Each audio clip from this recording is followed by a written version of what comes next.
Thank you for being here today. Your due now was asking you what you think President Biden should do about the economy. We looked at a lot of statistics about where our economy is right now. GDP is kind of meh, not so good. Inflation's a problem. Unemployment looks okay, but then not in the labor force. It doesn't look good.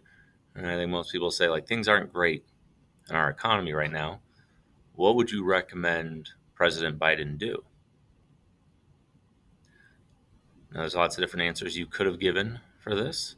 Um, Around maybe he should be creating new programs for people. He should try to lower inflation. But we want to be a little bit more specific. How is he supposed to do those things? Remember, we have a free market economy. It's not a command economy. He can't just control everything. All right, so what do you expect him to be able to do?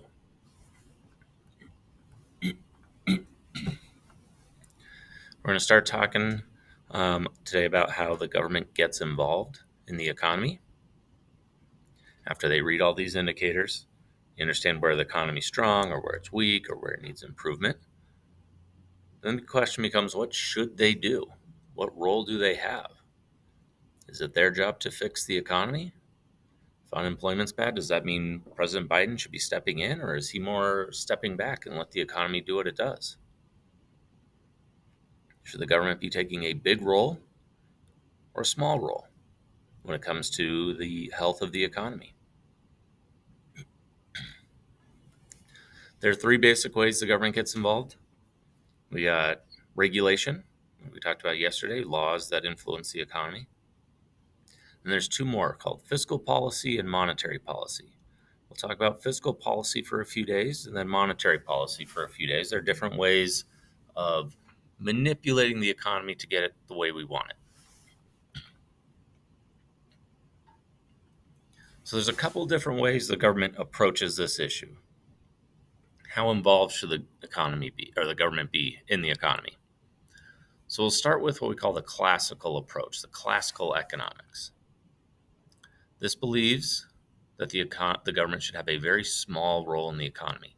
The government should not be manipulating it, tinkering it, messing with it, trying to fix all its problems. The government should do the bare minimum.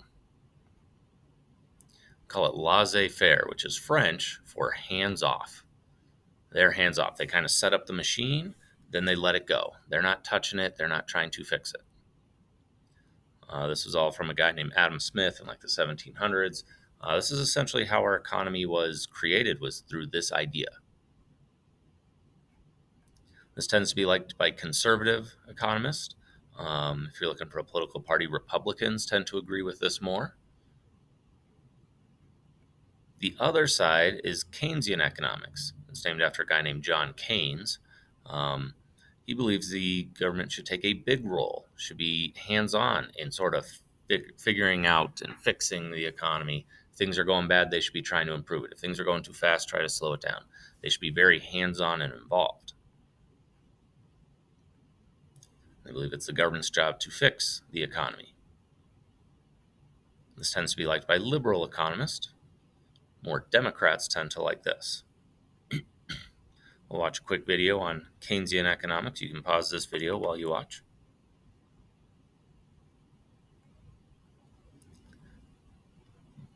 To see it on a graph, we have communism, command, very authoritative government on this side, completely free, very little government involvement on this side. Classical is more of a free view, that the economy should have the freedom to do what it wants. Let every business and individual have their own choice. Don't limit them. Less laws, less taxes, less government involvement. Keynesian is in the middle, a little bit more on the free side than the command, but it's definitely in the middle. Right? So it has some command. It wants some control over the economy.